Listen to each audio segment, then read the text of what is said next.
dans l'histoire des présidents de la République du Sénégal, le plus inculte.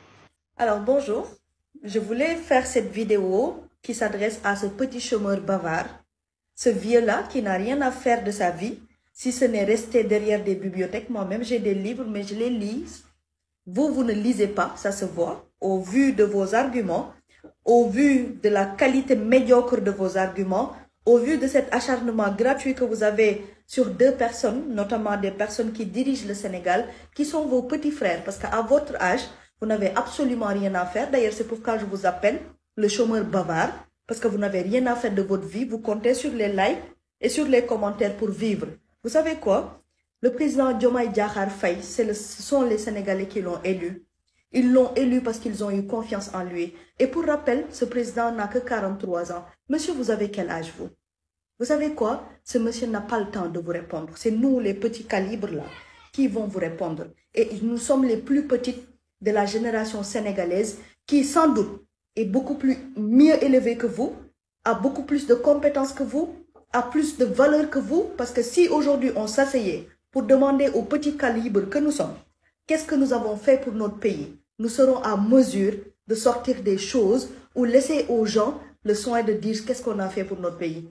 Mais vous, monsieur le petit bavard, je ne vais pas vous appeler le grand bavard, je vais vous appeler le petit bavard, le chômeur, le petit chômeur bavard. Qu'est-ce que vous avez fait pour votre pays? Vous avez un président qui est là depuis des années. Qu'est-ce que vous avez dit pour lui demander de partir?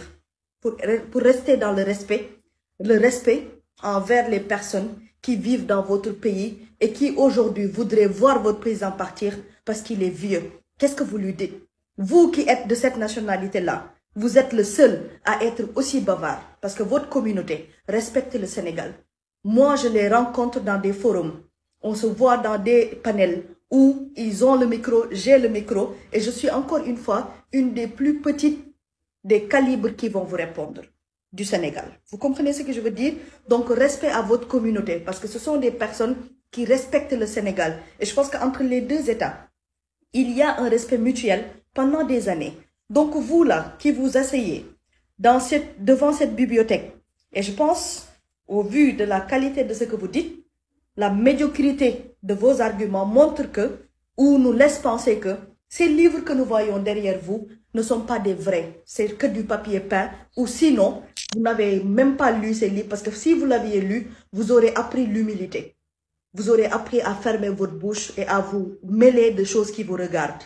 Monsieur, avec tout le respect que je vous dois, vous n'avez même pas honte en tant qu'Africain. Vous dites que vous combattez pour l'Afrique. C'est vrai ça?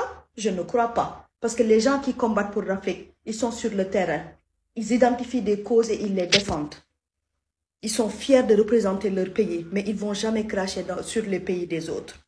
Le Sénégal, tout ce qu'on lui reproche, c'est d'avoir pris sa responsabilité. Sa jeunesse s'est levée, sa jeunesse s'est battue, sa jeunesse a fait un choix sur un président et sa jeunesse leur fait confiance en respectant la liberté des autres. Je ne vais pas citer leur nom, ils sont des pays frères, ils ont le droit de vouloir faire ce qu'ils veulent et nous, nous avons le devoir de le respecter.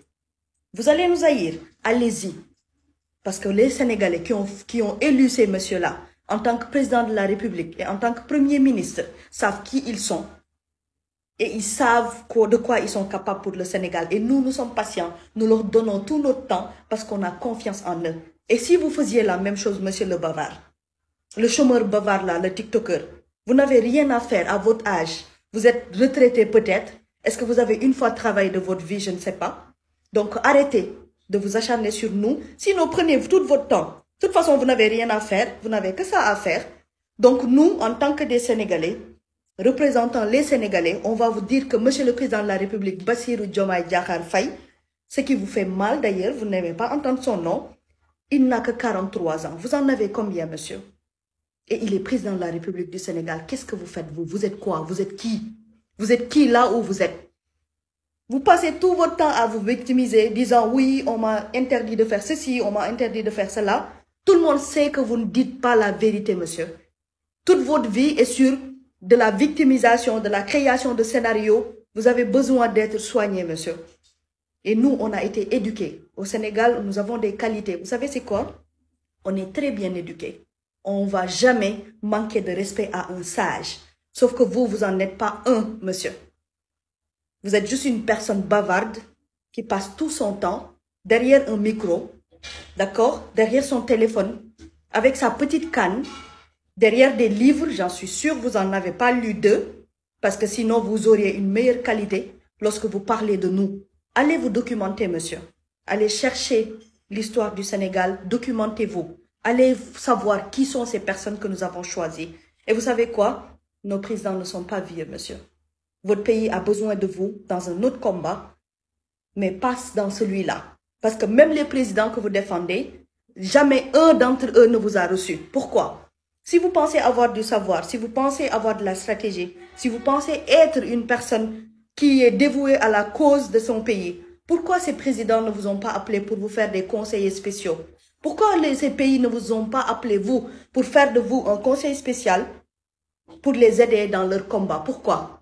Vous passez tout votre temps derrière votre bibliothèque, personne ne vous a jamais vu dans la rue, vous vous cachez tout le temps. Si vous aviez raison, vous n'alliez pas vous cacher, monsieur.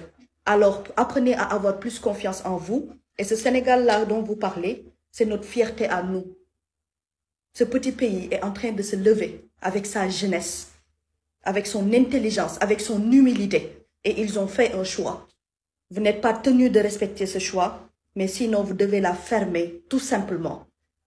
Sinon, allez voir les gens que vous défendez, proposez-leur vos services et essayez de voir si ces gens auront déjà besoin de vous. Je pense que votre pays, charité bien ordonnée, commence par soi-même. Chez nous, tout va très bien, machallah. On se bat avec les personnes que nous avons choisies dans la patience, dans la rigueur, dans le respect de la liberté d'autrui.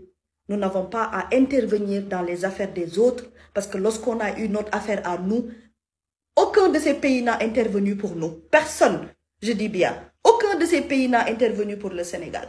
Donc, monsieur, s'il vous plaît, si vous avez des enfants, vous n'êtes pas à mesure de les éduquer. Mais s'ils sont grands, je les invite à vous récupérer. Parce que ne serait-ce que leur nom va être sali par votre médiocrité, par votre mesquinerie, par votre manque de sagesse et par votre idiotie. Je me permets de vous le dire parce que vous ne respectez pas le Sénégal. Et quand nous, on ne respecte pas notre pays, nous, on ne peut pas vous respecter. Et ce que je dis n'engage pas votre communauté, la nationalité pour laquelle vous... la nationalité que vous avez. Je ne parle pas de votre pays parce que votre pays, nous les aimons, nous les respectons. Votre pays est un pays africain et notre pays aussi est un pays africain. Nous sommes des frères. J'ai des frères qui sont de votre pays, pour ne pas citer votre pays. J'ai des amis qui sont de votre pays et nous avons que des relations de respect. Vous êtes là, vous êtes juste une exception à la règle. Donc ce que je dis, je le dis que pour vous et à toutes ces personnes qui, comme vous, n'ont rien à faire de leur vie, qui ont, par exemple, des problèmes à gérer dans leur propre pays, qui doivent porter le combat de leur pays, mais qui, comme leurs enfants, sont sur TikTok parce qu'ils se sont des chômeurs bavards, qui n'ont rien à faire, qui n'ont aucune expérience à vendre, et nous, on n'a pas ce temps. Donc, ni le Premier ministre Ousmane Sonko, ni le président Diomaye Diakhar Faye ne vous répondra. C'est nous, les petits calibres du Sénégal, qui vont vous répondre et qui vont vous demander de la fermer. Vous avez compris? Avec tout mon respect, monsieur, cherchez du travail. Sinon, taisez-vous tout simplement. Si vous voulez, je peux vous prêter des livres à lire sur le développement personnel parce que vous n'avez pas confiance en vous. C'est pour ça que vous vous cachez. D'accord? Il y a des choses à vous, monsieur.